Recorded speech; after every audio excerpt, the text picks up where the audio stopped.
Hey guys, this is Joe with that hashtag show, and I am going to be talking about the 2017 Power Rangers movie. That's right.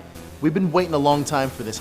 How did it stack up? Well, I'm going to give you 5 things I liked, 5 things I didn't like, filling in for DJ. Wish you were here, but guess what? You're not. So I'm taking over. What this movie does, it sets up the Power Rangers universe. A cinematic universe, if you will. Now, we're familiar with this with Marvel and DC. But the Power Rangers do it in their own continuity. And the one thing right off the bat they start off with is the Alien Rangers. And this is my first number 1 dislike. One thing I didn't like is that we didn't get to see the full Alien Ranger team. We only saw Zordon and the Yellow Ranger.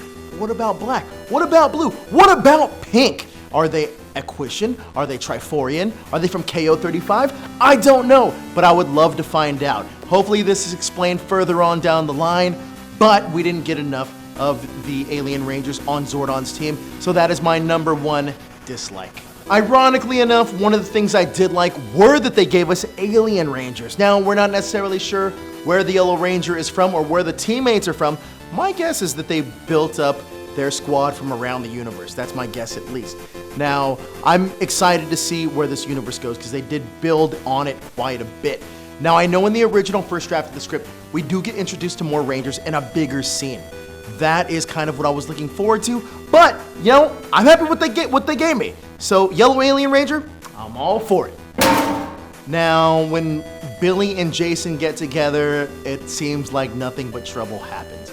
This happens when they steal their parents' van. What the hell happened to the van? I don't know what happened to the van. This is my number 2 dislike. That is a dangling plot thread. Billy's mom wasn't upset. We don't know where Billy's dad is. Nobody knows what happened to the van. The cops know what happened to the van. I don't know what happened to the van. Do you know what happened to the van? Leave a comment in the message below. I don't know. Give me your best theory. The second thing I liked is that they make no qualms about it. The Green Ranger is in full effect. And you get this literally within the first 3 seconds of the film. We understand that Rita is the Green Ranger. She did betray the other Power Rangers, and they don't hide it at all. To the point where she explains to Trini the backstory on why she betrayed the Power Rangers. I think it's a brilliant move on Lionsgate's parts to make Elizabeth Banks / Rita the Green Ranger. But we do get an extra scene at the end, but more on that later. One thing I didn't necessarily like is we didn't get to see the Rangers fight Rita in their suits. Now, Rita antagonizes Trini, is how she calls her in the film. She lets her know that if you would have morphed, you'd have morphed by now, and this would have been a different fight. We don't get to see that showdown when they're finally in their suits, which I would have loved to have. We do see it in Zord form, but we don't get to see it in the suits. Now, one thing that we do realize is that Billy's the only Power Ranger to morph twice in the movie. I wish that we would have gotten that a little more. This kind of felt like the Batman Begins Power Rangers, which isn't a bad thing. But me personally, I like to see them in their Ranger suits fighting Rita just one time. One thing I loved about this movie had to be in the last 5 minutes, and that is cameo and cameo. If you didn't think we were going to get past Power Rangers movie, you're crazy. Jason David Frank, Amy Jo Johnson do appear in this film, and they're both wearing their respective colors.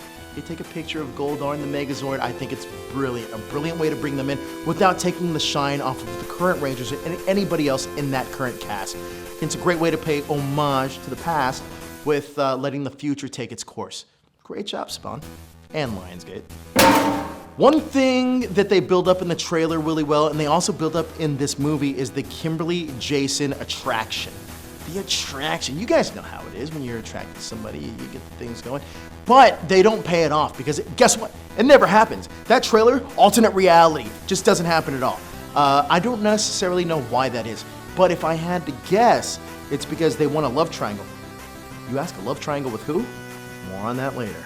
Remember when I said that I'd talk about that later on? Well, that later on is right now, and that right now is something I did like about this movie.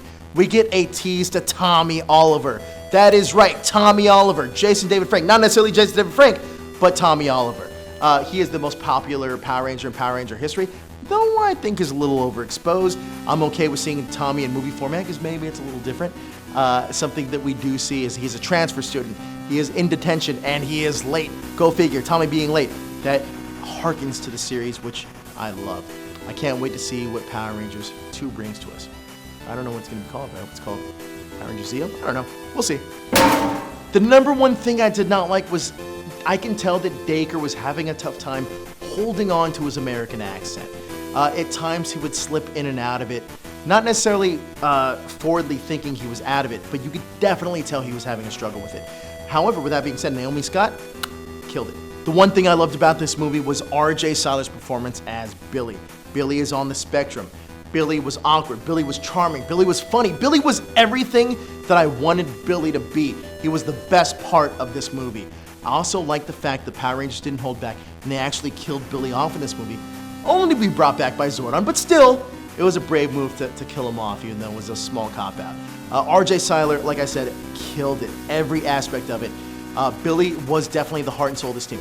Obviously, it makes sense because he was the first one to morph, because he actually cared about everybody. This is the first sense of friendship that Billy has had, probably since he was in high school. And I love the fact that when he walks around with that swagger in high school, like, oh yeah, like I beat up the bully. Fact is, he didn't beat the bully, he had a power coin, and the bully headbutted him, and he fell to the ground. You know how things get exaggerated, but I love the fact that Billy just embraces it. It's so funny to me. He's such a charming character. Can't say enough about R.J. Cyler's performance. It's amazing. Billy, you have me, buddy. I'm curious to find out what you liked and what you didn't like about the Power Rangers movie. DJ, I hope you get a chance to comment below too. Anyone else out there, I really, really want to know. Thanks for watching. Leave a message in the comments below to stay up to date with everything trending in geek pop culture.